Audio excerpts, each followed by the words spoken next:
অসম চৰকাৰৰ যিমানসমূহ চৰকাৰী কাৰ্যসূচী হ'ব, মিটিং হওক বা অন্য অনুষ্ঠান হওক, সেই মিটিং বা অনুষ্ঠানৰ আৰম্ভণি হ'ব জাতীয় সংগীতৰে।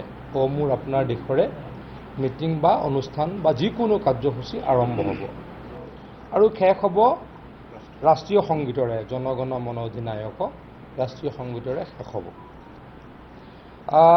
অহাকালিৰ পৰা কাৰ্যকৰী হোৱাকৈ কেবিনেটে সিদ্ধান্ত লৈছে যে এতিয়াৰ পৰা চৰকাৰী অনুষ্ঠানত আমাৰ এটা কণ্ট্ৰভাৰ্চি দেখা যায় যে হাতে বোৱা গামোচা আৰু মেচিনেৰে বনোৱা গামোচা আৰু মেচিনেৰে গামোচা বনোৱা বাহিৰৰ পৰা নোহোৱা বুলি সাধাৰণতে এটা বিতৰ্ক হয়। গতিকে মাননীয় মুখ্যমন্ত্ৰী ডাঙৰীয়াই কেবিনেটত আজি এটা প্ৰস্তাৱ দিলে যে এতিয়াৰে পৰা অসম চৰকাৰৰ যিমান মিটিং হ'ব বা যিমান অনুষ্ঠান হ'ব তাত আমাৰ বোৱনীৰ হাতে বোৱা গামোচাৰে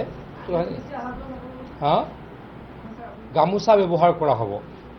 আকৌ কৈছোঁ, হাতে বোৱা গামোচাহে আমাৰ চৰকাৰী অনুষ্ঠানত বা সভা সমিতিত ব্যৱহাৰ কৰা হ'ব। আজি আৰু এটা কেবিনেটত সিদ্ধান্ত লোৱা হৈছে, চৰকাৰী অনুষ্ঠানত আমি সাধাৰণতে চাহ খাওঁ, চাহৰ লগত নিশ্চয়কৈ আমি স্নেক্স খাওঁ বা কেতিয়াবা খাদ্য যিকোনো খাদ্য খাওঁ। এতিয়াৰ পৰা চৰকাৰী অনুষ্ঠানত আমি আমাৰ যি ট্ৰেডিশ্যনেল ফুড, পিঠা লাড়ু বা ট্ৰেডিশ্যনেল ফুড আমি খাম। এটা কথা আমি সকলোকে ক'ব খোজোঁ, এই কথাখিনি কিয় কৰিছোঁ আমি, যাতে আমি সাধাৰণতে লাড়ু পিঠা কোনে বনায় বা আমাৰ গামোচা কোনে বয়, ছেল্ফ হেল্প গ্ৰুপসমূহে কৰে। এই দুটা সিদ্ধান্তৰ উদ্দেশ্য হ'ল আমাৰ মহিলা ছেল্ফ হেল্প গ্ৰুপৰ ব্যৱসায় বৃদ্ধি কৰা আৰু যাতে তেওঁলোকৰ যি উৎপাদিত সামগ্ৰী সেয়া যাতে বিক্ৰী হয়, তাৰ কাৰণেহে এই ব্যৱস্থা হাতত লোৱা হৈছে। আৰু এটা সিদ্ধান্ত আজি কেবিনেটে লৈছে যে আমাৰ দেশভক্ত তৰুণৰাম ফুকন ডাঙৰীয়াৰ ডেথ এনিভাৰ্চাৰী, মানে মৃত্যু তিথি 28 জুলাই তাৰিখে মৃত্যু দিৱস। সেই দিনটোত আমি দেশভক্তি দিৱস হিচাপে অসমত উদযাপন কৰিম। দেশভক্তিৰ কথাটো আমি সকলোৱে জানো, আমি কাকো এই বিষয়ে বিস্তৃতভাৱে বৰ্ণনা কৰিব নালাগে। আমি দেশখনক সকলোৱে ভাল পাওঁ, সকলোৱে দেশখনৰ প্ৰতি দায়িত্ববোধ আমাৰ আছে। গতিকে এই দিনটোত দেশভক্ত তৰুণৰাম ফুকনৰ মৃত্যু তিথি 28 জুলাইত আমাৰ DIPR ডিপাৰ্টমেণ্টে বা INPR ডিপাৰ্টমেণ্টে ডিষ্ট্ৰিক্টে আৰু ৰাজ্যিক ভিত্তিত এই কাৰ্যসূচী হাতত ল'ব। বৰ্ণাঢ্য কাৰ্যসূচী, কি কাৰ্যসূচী হ'ব ডেফিনেটলি আমি তাৰ মডেলিটিজ তৈয়াৰ কৰিম, আপোনালোকৰ পৰাও ডেফিনেটলি এডভাইচ বিচাৰিম। কিন্তু আজি কেবিনেটে সিদ্ধান্ত লৈছে 28 জুলাই তাৰিখে দেশভক্ত তৰুণৰাম ফুকনৰ মৃত্যু বাৰ্ষিকীৰ দিনা আমি দেশভক্তি দিৱস হিচাপে আমি আমাৰ অসমত পালন কৰিম।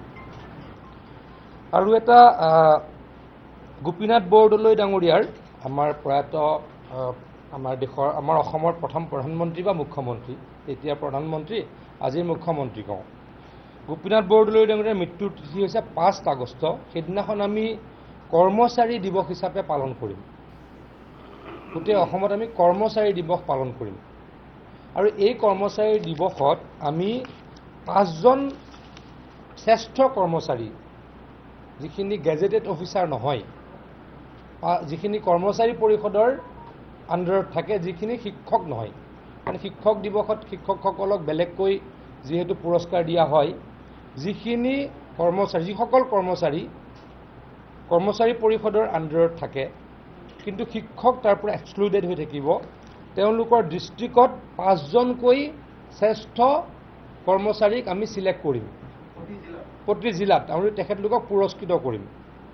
আৰু ৰাজ্যিক ভিত্তিত আমি 10জন কৰ্মচাৰীক চিলেক্ট কৰিম, তেওঁলোকক পুৰস্কৃত কৰাৰ ব্যৱস্থা কৰিম। এইটো কম্পিটিশ্যন যাতে হয়, ভাল কাম কৰিলে সন্মান পাব লাগে বা তেওঁলোকৰ কি আমাৰ শিক্ষকসকলে শিক্ষক পুৰস্কাৰ পাওঁতে যি ইনক্ৰিমেণ্ট বা যেনেকুৱা ব্যৱস্থা হয় তেনেকুৱা এই কামসমূহো বা এই কথা বতৰাসমূহ এই বতৰাৰ লগত সংযুক্ত হৈ থাকিব। আৰু এটা সিদ্ধান্ত আজি কেবিনেটে লৈছে, আমাৰ যিকেইখন জিলাত যিসকল জিলাত টোটেল কণ্টেইনমেণ্ট জোন ঘোষণা হৈ আছে, মৰিগাঁও, গোৱালপাৰা, বিশ্বনাথ চাৰিআলি, যোৰহাট, গোলাঘাট এই ডিষ্ট্ৰিক্টকেইখনত অহাকালিৰ পৰা গাৰ্জেন মিনিষ্টাৰ আৰু গাৰ্জেন ছেক্ৰেটাৰীয়ে 3 দিনৰ কাৰণে যাব।